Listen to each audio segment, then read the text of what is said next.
In this video, I want to show you how to reset i12 TWS. So without further ado, let's get started. First thing first, make sure you have successfully charged your i12 TWS case before you want to reset it.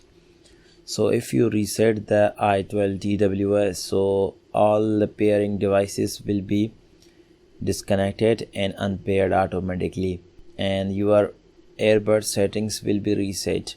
So you can reset it by using the power button. So here you can notice that there's a little power button.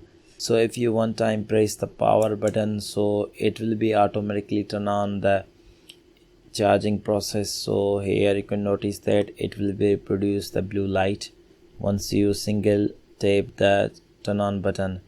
So if you want to reset it, so you just need to simply tap and hold down the same button. So let me show how to reset by using the same button. So only you just need to simply tap and hold down this button for 10 seconds.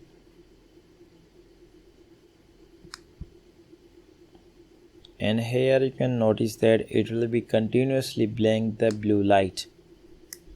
And after 10 seconds of the reset process, so all the settings will be restored. So by doing this, you can easily reset your i12 TWS. So this is pretty simple and easiest way to reset the i12 TWS. So I hope you enjoyed this video, and if you want to get the more videos regarding i12 TWS, so you just need to subscribe my YouTube channel for more latest videos. Thank you so much for watching.